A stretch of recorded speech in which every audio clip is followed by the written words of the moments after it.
브리핑을 하겠습니다. 먼저 청량님의 인사 말씀이 있겠습니다. 예.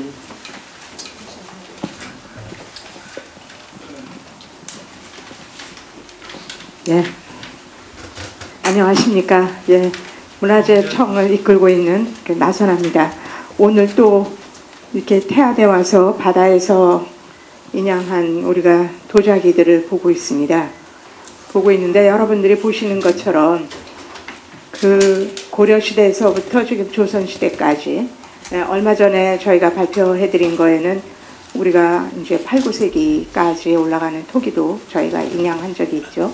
그래서 이 황해바다의 문화교류의 역사, 예, 그것은 바로 이 해저유물 인양으로부터 우리가 실증 자료를 확보하고 있다, 이렇게 말씀드릴 수 있겠습니다.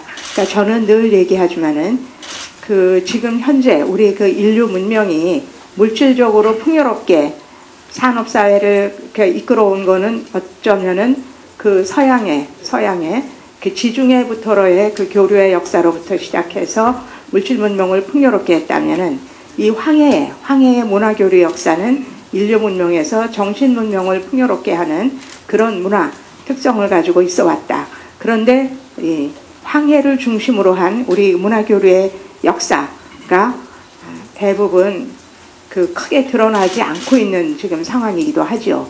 그런데 이 바로 황해는 그러한 그 한국, 중국, 일본, 동남아시아 이 동양의 여러 나라들이 많은 그 문화교류를 하고 정신문화를 형성해왔던 바로 역사의 현장이라는 사실을 우리가 이 수중발굴의 역사를 가지고 이제는 동양인의 소리로 얘기할 때가 됐습니다.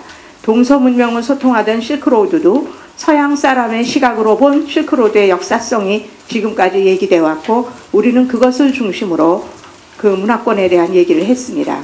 이제는 동양인의 눈으로 본, 그래서 우리와 중앙아시아와 어떤 연계성이 있고 어떤 같은 점이 있는지 이런 거를 얘기할 수 있습니다. 그래서 저는 지금 이 바닷속에 가라앉아 있던 이런 문화교류의 역사 현장의 증거들이 그러한 많은 얘기를 할 수 있다고 생각해서 이 수중조사가 무엇보다 더 의미가 있다. 그리고 문화재청이 하는 일은 이렇게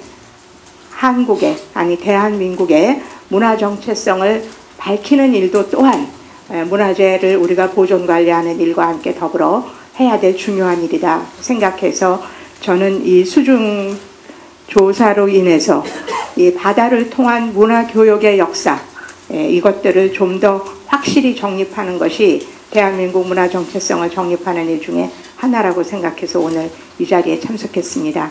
여기에 참석하신 여러분들이 이 지금 보시는 것처럼 우리가 지하에서 발굴하는 그 매장문화재 못지않게 그 원형과 원 형태가 잘 이렇게 보존이 돼서 출수가 되고요. 또 하나는 그 선박이라는 하나의 그 공간 안에 그 시대가 모두 담깁니다. 여기 보시는 것처럼 도자기뿐만 아니고 이렇게 무슨 그 사슴뿔서부터 숟가락부터 그 일상생활에 쓰는 저장용기, 토기로부터 다양하게 하기 때문에 그 시대의 전체를 알 수 있는 타임캡슐이기 때문에 무엇보다 중요한 실증 자료라고 생각하셔서 여러분들이 그 많이 관심 가지고 보기에도 좋은 그 자료라고 생각을 합니다. 이렇게 아침 일찍 많이 참석해 주셔서 감사합니다. 그리고 무엇보다 태안군에서 그 대한민국 해양 교류의 역사, 바다 운영의 역사를 같이 힘을 합쳐서 이 태안의 어떤 해양문화 거점으로서의 입지를 구축하는 데도 같이 협력하기로 같이 아침에 잠깐 말씀을 나눴어요. 그래서 감사하다는 말씀 드리겠습니다. 일찍 와주신 여러분들 감사하고요. 그 태안에 그 우리가 지금 문화원을 중심으로 해서 우리가 추진단 만들면서부터 많이 힘써주신 태안의 주민 여러분들께, 지역민들께도 감사드립니다. 고맙습니다. 네, 감사합니다. 아마 그 우리 해양문화재연구소에서 정말 그 목숨과도 바꿀 수 있는 그런 상황에서 이런 성과를 내는 힘이 바로 청장님처럼 격려 말씀입니다. 다음은 군수님의 태안을 대표해서 간단한 인사 말씀 들어보겠습니다.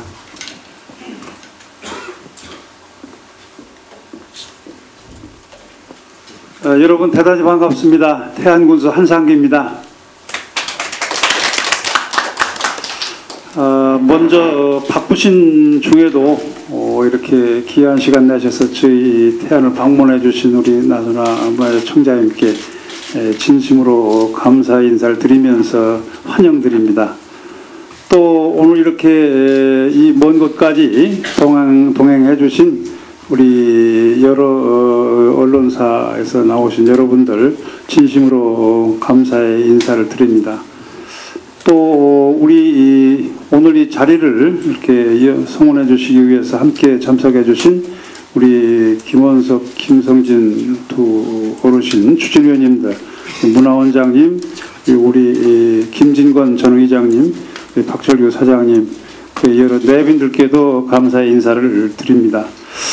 또 아울러서 그동안에 우리 태안 앞바다의 이 수중유물 발굴 업무를 위해서 수고를 많이 하신 우리 소재구 소장님, 문한석 과장님의 여러 관계자 여러분들 정말 고생 많으셨습니다. 오늘 이 자리를 빌어서 군민을 대표해서 고마운 인사를 드립니다. 여러분도 잘 아시는 바와 같이 우리 태안 앞바다 이 마도 해역에서는 지난 2007년 7월 수중유물이 첫 발견된 이래 지금까지 2만 8천여 점의 유물이 발굴됐다고 그럽니다. 그 중에는 우리 고려시대에 제작된 아주 역사적 가치가 매우 높은 그런 유물도 함께 포함되어 있다고 합니다. 이렇게 우리 지역에서 아주 소중한 유물이 발굴됨으로 인해서 우리 태안 지역 국민들도 많은 관심을 가지고 있다는 말씀 드리면서 문제는 이 태안 앞바다 해저에 우리가 생각하는 것보다도 훨씬 많은 엄청난 그 유물이 아직 이렇게 수중에 있다는 겁니다. 제 나름대로도 소개를 말씀드리면 고려시대부터 이조시대에 걸쳐서 540여 년간 그 당시 그 여건으로 맨손으로 이 굴포 운하나 이 안면 운하를 시도했고 그 현장에 그 임금님까지 와서 이렇게 다녀갔다고 하는 역사적 자료를 볼 적에 그 당시 그 조정에서 이 운하가 얼마나 절실했는가. 다시 말씀드려서 이 태안 앞바다의 피해가 얼마나 컸으면 그렇게 그 당시 했을까. 이런 것들을 추정해 볼 적에 많은 유물이 있을 것이다. 제 생각도 그렇게 확신을 가지고 있습니다. 이렇게 많은 유물을 어떻게 우리가 잘 발굴 인양해서 관리하고 보존하느냐, 이것이 우리들의 큰 과제라고 생각을 합니다. 따라서 우리 태안군과 많은 군민들은 앞으로 이 마도 앞바다의 유물 인양과 관련해서 아주 지대한 관심을 가지고 있고 또 앞으로도 많은 기대와 희망을 가지고 있다는 말씀을 드립니다. 이 자리에 계신 우리 청자님께서 많은 좀 배려 부탁 말씀 드리면서 저희 태안군도 행정을 통해서 적극적으로 지원하고 협조하겠다는 말씀을 드립니다. 흔히 우리 태안 군민들은 많은 기대와 함께 그렇게 표현을 합니다. 우리 태안 앞바다 바닷속의 경주시다, 이렇게 표현을 하고 있습니다. 모쪼록 이 인양 발굴 작업이 보다 순조롭게 그리고 조속히 이렇게 이루어지기를 기대하지 않습니다. 다시 한번 오늘 저희 군을 방문해 주신 청장님, 언론 여러분들 다시 한번 감사드리면서 저의 인사를 가름하겠습니다. 감사합니다. 네, 감사합니다. 저희 문화유청에서 화답하듯이 현지 보존 관리할 수 있도록 2016년에는 여기 해양문화재연구소를 꼭 만들어서 기대에 어긋나지 않도록 하겠습니다. 다음은 저희 성과 또 미래 비전에 대해서 단장님이신 소재구 소장님께서 직접 브리핑을 하도록 하겠습니다.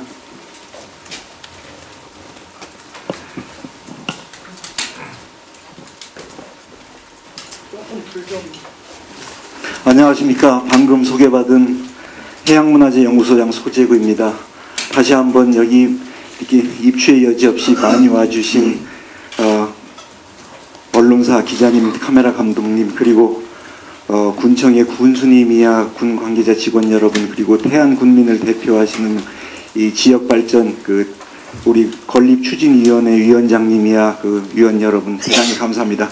그럼 지금부터 바로 2014년 태안 마도 해역의 수중 발굴 성과에 대해서 말씀을 드리도록 하겠습니다.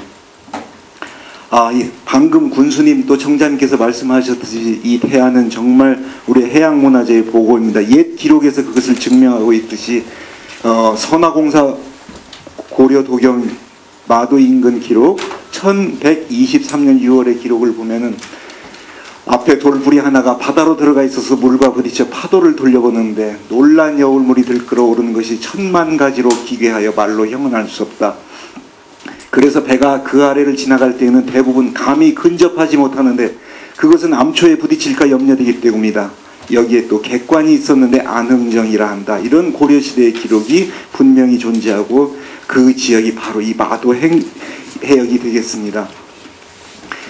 우리 그 서해 바닷길 중에는 4군데 아주 험난한 곳이 있는데 그 하나가 심청전에서 나왔던 그 황해 인당수고, 또 고려 때 그 강화 정부가 있었던 그쪽에 그 손돌목이라는 곳이고, 그 다음에 또 우리 태안의 난행량 바로 이곳입니다. 마지막으로 남쪽에 진도 울돌목. 그 중에서 우리는 바로 여기 태안 난행량과 진도 울돌목에서 집중 조사를 하고 있습니다.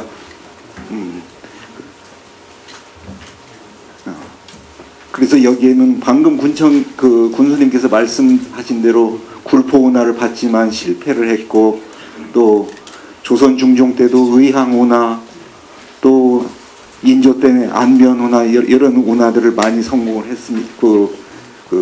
봤습니다. 그 난행량을 거쳐서 오면은 바로 마도 옆이 정박지로 추정되는 이 천혜의 그 해역이 있습니다. 이 지역이 주로 이 인근 해역이 우리의 그 발굴 해역이 되겠습니다. 다양한 선박들이 머물렀던 이 정박지 마도에는 130여 점의 국내 닷돌이 있어가지고 엄청난 배들이 여기에서 가라앉은 것으로 확인이 됐습니다. 또한 거기서 나오는 인양 유물도 각 시대, 또 중국, 일본의 유물까지 출토되고 있어서 정말 해양문화재의 보고라 아니할 수가 없습니다. 바로 지금 이 빨간색 별표로 된 곳이 이번에 발굴된 마도 4호선이 되는 그 지역입니다. 여기 1호선, 2호선, 3호선 그전에 발굴이 됐던 곳이고, 아마 이 지역이 이제 내년에는 본격적인 발굴에 들어갈 것이라고 우리는 추정을 하고 있습니다. 태안 해역의 발굴 성과를 보면 2007년, 8년에 대섬에서 태안선이 발굴됐고, 이때 두꺼비형 벼루가 보물로 지정된 이 벼루가 나왔고, 활동 시기는 1131년으로 규명이 됐고, 2008년, 2009년에 특별 전시도 했던 곳입니다. 2009년에는 마도 1호선이 발굴돼서 여기에 최초의 세곡선 도자사 편년 열구 자료가 됐고, 선박 활동 시기가 규명됐습니다. 2010년에 마도 2호선이 발굴돼서 여기서 보물 2점이 또 돼서 특별히 됐고, 선박 활동 시기는 1197년에서 1213년으로 규명이 됐습니다. 또 마도 3호선이 2011년에 발굴이 돼서 고려시대 최고 권력자들을 보내는 화물들의 성격이 규명됐습니다. 김준 정권이라든가 삼벌조 강화도 해상 지배에 관한 실증 자료가 나왔고, 선박의 침몰 시기를 1265년부터 1268년 이 사이로 확인이 됐습니다. 이러한 성과가 있었는데, 올해도 또한 여기에서 아주 낭보가 날아들었습니다. 2014년 9월 초 태안 마도 해역에서 발굴조사선 누리안호에 기관 수리로 일시 발굴 작업이 중단됐습니다. 그래서 그냥 일손을 놀릴 수가 없어서 대체 작업으로 탐사선을, 이 배를 수리하는 동안 탐사선을 보내서 인근 별도 해역을 탐색하던 중 해저에 붙인 도자기의 징후를 발견하게 되었습니다. 곧바로 시굴에 착수해서 해저면을 걷어내자 백자 다발이 이렇게 드러났습니다. 수중 발굴 사상으로 조선 백자의 다발을 인양하는 그 순간이었습니다. 그렇다면은 우리는 수중 발굴 최초로 조선시대 선박 인양 가능성도 기대할 수가 있었습니다. 그래서 계속 작업은 됐고, 여기서 분청사기가 모습을 드러내고 그래서 여기에 지금 분청사기를 2점을 선보이게 됐습니다. 드디어 선체의 일부가 9월 중순에 확인이 됐습니다. 길이는 11.5m, 폭 6m가량으로 우리는 이것을 마도 4호선으로 명명했습니다. 선체가 이와 같이 드러났고요. 그 일대를 조사한 결과 이렇게 비스듬히 옆으로 누워서 있어 한쪽 이 매몰된 채로 한쪽 선체를 드러내고 있었던 것입니다. 거의 완형으로 인양된 111점의 백자가 나왔습니다. 백자발 59점, 접시 40점, 잔 10점, 촛대 2점. 그런데 여기 59점 이걸 보니까 하나가 어떻게 유실됐는지 이게 딱 10개씩 묶음으로 된 것으로 아마 추정이 됩니다. 60점, 40점, 10점, 촛대 2점. 이렇게 해서 이와 같은 백자가 거의 완형으로 출토됐고 그 대표되는 것들을 오늘 여기에 선보이게 됐습니다. 종류별로 나눠서 사진을 찍어봤습니다. 이와 같은 그 형태고요. 그럼 우리가 여기서 언제 만들어졌는가? 이것을 조사해봤더니 18세기 후반에서 19세기 전반에 지방산 백자로 판명이 됐습니다.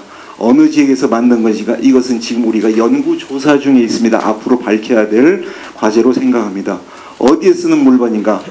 양반가의 제기 또는 일상용기로 쓴 것으로 추정을 하고 있습니다. 왜 배에 실었는가? 이미 이 시대가 되면은 상업이 발달하고 또 그 백자가 확산이 돼서 관여뿐만 아니라 민간요에서도 백자가 만들어지고 그 중에 우수 상품은 당시에 대량으로 이렇게 원거리로 유통이 됐다는 증거가 아닐 수 없습니다. 그래서 그렇게 결론을 지었습니다.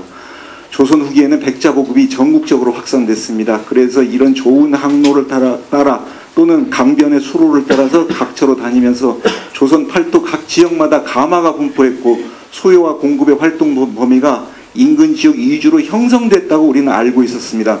그러나 기존 학설의 틀을 깨고 지방 가마의 백자도 해로를 통하여 장거리 대량 유통된 점을 이번에 발굴해서 증명을 하게 됐습니다. 그 역사적으로 새로운 사실을 규명하는 기회가 되겠습니다. 마도 4호선 백자는 한마디로 해로를 이용한 백자의 유통 과정을 보여주는 첫 사례가 될 것으로 생각이 됩니다. 발굴은 계속됐습니다.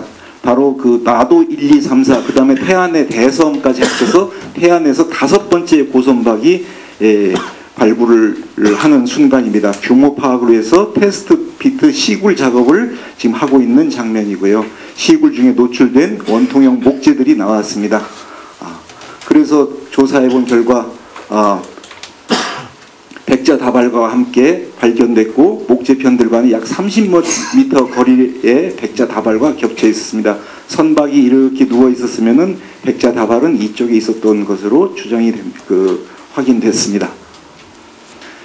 그리고 또 하나 획기적인 사실은 시굴 중에 확인된 분청사기였습니다. 이 분청사기는 지금 이 백자보다도 훨씬 이른 시기는 조선 초기에 15세기 것으로 판명이 됐고 인화분청으로 확인이 됐습니다. 정리하자면 마도 4호선은 선체가 11.5m, 폭 6m, 300도 방향 남동에서 북서쪽으로 선체는 우현으로 기울어져서 매몰되어 있고요. 선수가 남동쪽으로 향하고 있었습니다. 좌현 외판재 주변에 다수의 원통형 목재들이 잔존하고 있는데 앞으로 계속 발굴을 이제 해야 될 것으로 생각됩니다. 선체 내부에 피트를 파가지고 1m, 깊이 약 2m로 굴착을 했는데 여기서 분청발 2점이 확인됐고 좌현의 외판재는 4단까지 확인돼서 다량의 원통형 목재가 잔존하고 추가 확인을 앞으로 예정하고 있습니다. 또 선체 주변에 이 초본유, 지풀 같은 것이 확인돼서 이 도자기를 포장할 적에 완충제로 사용했던 것이 아닌가 그렇게 하고 있습니다. 다른 우측 외판재 하부에도 비슷한 초볼 답안을 확인했습니다. 그리고 이와 같이 다른 유물도 소수 발견이 됐습니다. 그래서 이러한 그 5차례 그 마도 인근 태안 해역의 그 발굴 성과를 기본으로 해서 앞으로 우리 국립해양문화재연구소가 나아갈 방향을 여기서 한번 저희들이 재정립을 해보았습니다. 동서고금을 막론하고 경제, 교역, 문화의 강국은 언제나 해상 경영을 주도했고요. 지금도 21세기는 서로 영토를 다투고 무역을 다투고 하는 해양 주권의 시대로 돌입하고 있습니다. 우리도 여기에 발을 맞춰서 해양문화재연구소가 그 이 길로 나가야 되지 않을까 생각이 됩니다. 지난날 찬란했던 우리의 그 해양 그 교역 루트, 전쟁, 무역, 사신 활동 해가지고 고대 신라 때나 그 통일 신라 때나 이런 굉장히 찬란했고 활발했던 그런 자료들이 있지만은 우리는 그 지상의 문화 전파와 지상의 그 문화 역사에 약간 기를 치중한 나머지 이것을 잠시 관심을 소홀했던 것 같습니다. 그래서 이러한 역사를 복원하려고 합니다. 지난날에 찬란했던 해양경의 역사를 복원해서 아시아 및 세계 문화의 주도국가를 지향하는 것을 우리는 그 해양문화재연구소는 꿈을 꾸고 있습니다. 그러나 만만치 않은 그 상황이 전개되고 있습니다. 우리 해양문화재연구소는 국내 유일한 기관입니다. 그래서 발견 신고 대비 조사 역량에 한계점이 있습니다. 약 240여 건의 그 신고가 들어왔는데 그 중에서 120여 건 정도밖에는 우리가 소화를 조사를 하지 못하고 있습니다. 많은 것들이 아직도 우리의 손길을 기다리고 있는 실정입니다. 또한 문화가 속도를 내면서 발전하는 바람에 급속히 사라지는 해양 문화가 보존의 시급성을 우리가 느끼고 있습니다. 또 동서남의 해양 활동의 거점 조사의 실적도 우리의 그 인적 자원이라든가 그것이 부족해가지고 지금 실적이 크게 나타나지 못하고 있습니다. 뿐만 아니라 주변 국가 한국을 주변에 두고 있는 일본이라든가 중국에서 조사 시스템을 개발하고 배를 만들어서 경쟁을 가속화시켜서 여기에서 우리가 선두 유지를 하는데 하나의 그 위협 조건으로 지금 등장하고 있습니다. 그래서 우리는 실력으로 승부하는 아시아를 선도하는 수중 발굴 시스템을 국죽에서 이걸 타개해 나갈 것이며 동아시아의 고선박과 해양문화 연구를 주도하고 세 번째로는 다각적 접근을 통한 해양경영의 역사를 복원하며 마지막으로 수중문화 연구 기반 시설과 조직을 강화해서 앞으로 이 우리의 그 헤게모니를 계속 장악해 나갈 것입니다. 그 전략으로는 아시아를 선도하는 수중 발굴 시스템을 구축할 것입니다. 지금 현재 고조되는 해양문화 인식으로 인해서 중국과 일본의 수중 발굴 위상이 서로 재고 경쟁을 벌이고 있습니다. 2007년 중국 남해오는 통째로 남해오를 들어 올려가지고 실크로드 광동성 해양 실크로드 박물관에 지금 전시를 하고 있고 올해 9월에는 중국 고고 1호를 진수시켜서 우리는 290톤급 조사선이 있지만 여기는 거의 900톤급의 조사선을 만들어 가지고서 그 세력을 과시하고 있습니다. 뿐만 아니라 일본에서도 2011년 다카시마 원실몰선이 발견돼서 이것을 필두로 해서 지금 3년 내에 그 해양문화 연구의 그 기반을 구축하려고 지금 아주 그 열을 올리고 있는 실정입니다. 그래서 이런 한중일의 경쟁에서 우리는 실력으로 승부할 것입니다. 발굴보다 찾는 것이 더 어렵습니다. 발굴하는 것은 이왕 찾은 그것을 기술로 해결하지만은 이 찾는 것은 바닷속에 묻혀 있는 것을 찾아내는 것은 훨씬 더 어려워서 거기에 대한 기술 개발을 우리는 계속 지금 해오고 있습니다. 그래서 사이드 스캔 소나 측정하는 거라든가 마도 3호선 메모선 3D 측정이라든가 지층 탐사라든가 이런 기술 개발을 계속 진척시켜 나가고 있습니다. 또한 한국해양과학기술원 선박해양플랜트 연구소와 그 MOU를 체결해 가지고 이 클래스터를 사용해 가지고 탐사를 진행했고 인양도 실험을 하고 있습니다. 이러한 그 기술은 지금 일본이나 중국에서는 전혀 하지 못하고 있는 우리만이 갖고 있는 기술이라고 하겠습니다. 또 수중 발굴의 시간적 범위를 확대해서 지금까지는 고려시대의 중심이었지만 앞으로는 고대로부터 조선시대 근대까지를 우리가 확장하겠습니다. 따라서 1905년 스시마 해전에서 그 침몰했던 돈스코이호의 그 인양에도 우리가 앞으로 같이 협력 참여를 할 예정이고 1894년 청일전쟁 당시 침몰했던 고승호에 대한 인양에도 우리가 참여 지원을 모색하고 있습니다. 수중 발굴의 공간적 범위도 서해안 중심에서 남해안의 그 임진왜란 유적이라든가 심지어 이제 동해안까지도 저희가 다 조사를 해서 예전에 그 해상 경영을 복원하고자 합니다. 또 국제 협력 관계를 활성화를 시켜서 수중문화재 조사 역량을 강화하도록 하겠습니다. 현재는 서호주 박물관 등 4개국과 기관 교류를 진행하고 있습니다. 서호주, 중국 광동, 그 다음에 스리랑카 중국 국가박물관. 그렇지만 앞으로는 한중 공동 수중 탐사 및 발굴을 실시해서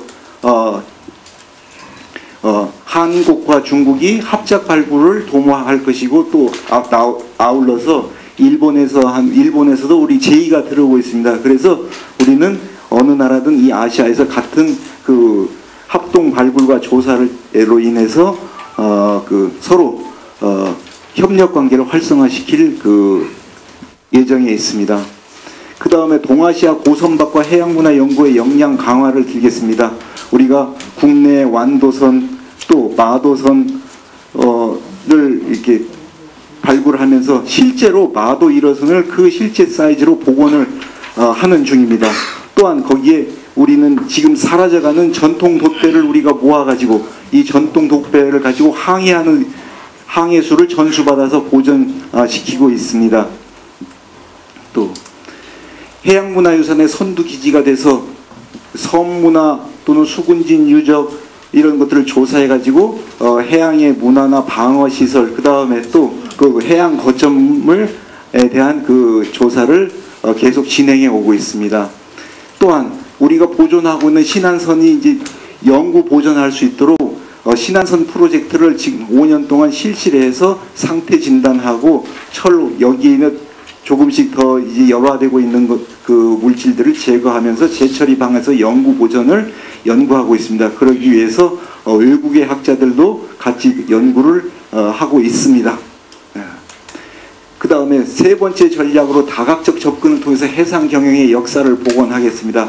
우리 청장님께서 역점을 두시고 있는 사업이기도 한데, 그래서 항포구 역사문화, 관련 유물 유적, 그 다음 신안선 발굴 학술대회, 해양문화 조사 보고서 발간, 이것을 기초자료를 해가지고서 우리가 그동안 정말 해양의 전 세계와 통했던 그것을 다른 데나 밝혀졌지만 우리가 밝히지 못한 것을 우리가 이 서남해의 해양문화를 세계로 진출하는 그 거점들을 연결하는 그 확보하는 작업을 실시할 계획입니다. 과거에 그런 우리가 조사했던 루트를 지금 계속 조사 중에 있습니다. 또 해양유물 전시관에서 늘 개관 20주년으로 상설 전시인 신안선실을 지금 개편을 하고 있습니다. 그 다음에 그래서 이와 같이 개편 작업 중에서 올 연말에는 새로운 모습으로 신안선실을 선보일 예정입니다. 또 신안선 발굴 40주년 기념 사업으로 2016년에 세계 수중 고고학자 대회를 열고 또 국제 교류전을 열고 여러 가지 40년을 기념하는 사업을 진행할 것입니다. 또 내년에는 또 세계의 배 역사실을 신설해가지고 해양유물 전시관의 2층에 3사 전시실을 개편할 예정에 있습니다. 또 한일 국교 정상화 50주년 기념 사업으로 내년에는 우리 국립해양문화재연구소가 발굴했던 문화재들의 그 정수들이 일본 오사카 시립 동양도자미술관에서 전시가 됩니다. 그래서 우리 유물이 외국에 진출해서 첫 번째 전시를 하게 되는 것입니다. 또 마지막으로 해양문화유산의 연구 기반 시설 및 조직을 강화하겠습니다. 현재 우리는 또 하나의 서해 유물보관동, 이 유물보관동이 앞으로 국립해양문화재연구소가 될 것입니다. 여기를 짓고 지금 그 사업 기간은 16년까지고 253억 원을 들여서 지하 2층, 지하 3층으로 건축 연면적 9,990제곱미터 3,000평의 건물을 짓게 되겠습니다. 뿐만 아니라 앞으로 동해, 남해 지역에도 우리가 그 조사 영역을 확대하고 실적을 쌓아서 발해, 신라, 가야 지역의 해양문화유산 조사 연구 기반을 시설과 또 그 인력을 확충하는 계획을 세울 예정입니다. 저희들은 이순신의 함대라든가 장보고 선단이라든가 이런 것들이 빨리 발견되거나 우리가 찾아내기를 희망하고 있고 노력을 멈추지 않을 것입니다. 그 밖에도 우리는 한 가지 생각해 볼 일이 있습니다. 우리가 이 해양을 통해서 어떤 문화들이 오고 갔는지 사실 등한시했습니다만 우리 해양문화재연구소는 다각적으로 이것을 검토하고 있습니다. 남쪽에 농경 문화가 들어오면서 많은 황소들이 들어왔는데 우리의 황소가 어느 루트를 통해서 들어왔는가, 도장 문화와 함께 들어왔는가, 이것도 유심히 살펴보고 있습니다. 그리고 이 남쪽에서만 신라가에서 나오는 토기의 비밀, 이 토기에는 이 장작불을 떼고 연기가 나오고 했던 남방의 야외 취사가 보이고 있습니다. 이러한 것들도 이 남방에서 이런 토기들을 가지고 있는 문화가 어떻게 분포하는가, 제가 30년 전에 이 방면에 기억이 별로 없었을 적에 단순히 파키스탄에서 이런 토기를 거대한 그릇으로 요리를 하는 걸 봤습니다. 그래서 지금까지도 이것을 꼭 찾고야 말겠다는 그런 신념으로 찾아보고 있습니다. 왕호천주 국전을 읽어보면은 정말 여기에 멋진 시가 하나 나오는데, 달밤에 고향길을 바라보니 뜬 구름만 나부끼며 돌아가노나 편지를 봉해서 가는 편에 붙여보아도 바람이 급해 회신을 들을 수 없네. 내 나라는 하늘 끝 북녘에 두고 남의 땅 서쪽 모퉁이에 와 있나니 해는 남쪽으로 떠서 기러기조차 없는데 그 무엇이 계림을 향해 날아가는고. 이런 시가 나옵니다. 여기서도 벌써 편지를 써가지고서 보내고 받았다는 당시에 해양 네트워크가 있었다는 것을 증명하고 있습니다. 비록 속도는 느렸지만은 이미 그 시절에 우리는 온 세계와 교신을 하고 있었고, 바로 그 해초 스님은 인도를 갈 적에 바닷길을 따라서 갔다는 것을 우리는 명심하고 있습니다. 아주 옛날 제주도에서 한 사나이가 배를 타고 나갔다가 풍랑을 만나 남국으로 뛰어내려갔는데 때로는 유구국이라고 때로는 베트남이라고 합니다. 그곳에서 한 여인과 살다 고향 그리워서 제주도로 돌아왔는데 두고 온 여인을 그리며 불렀던 노래가 바로 오돌독이라는 겁니다. 들었다 치고요.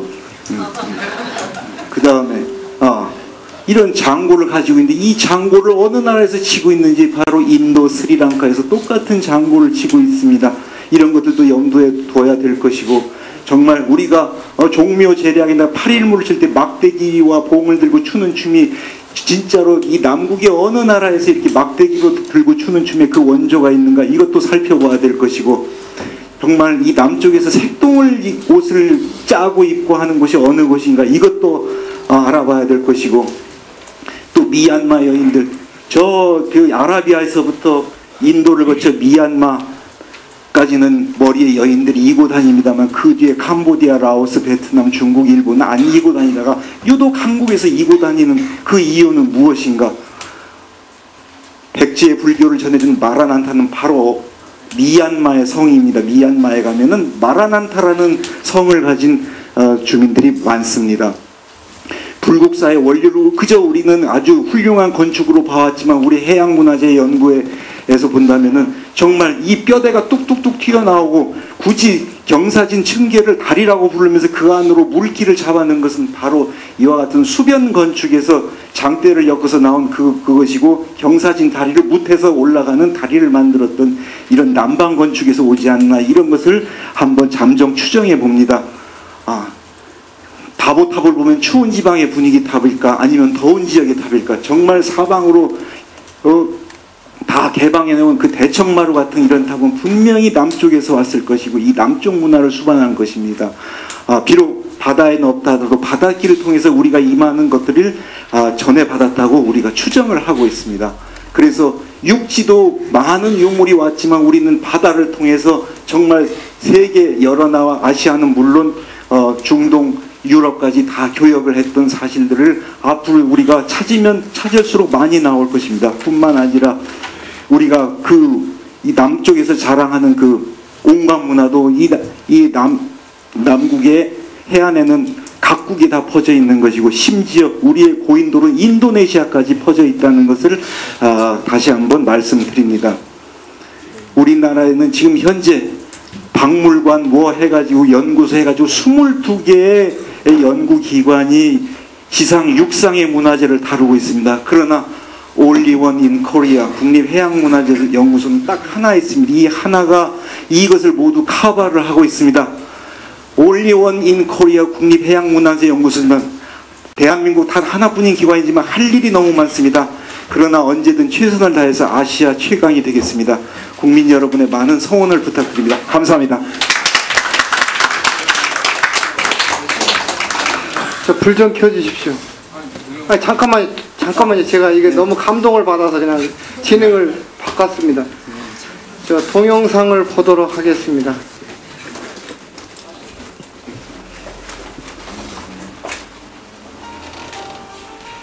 간단하니 한 2분 정도만 준비했습니다. 그리고 이 출토 유물에 대해서 간단 설명이 있겠습니다.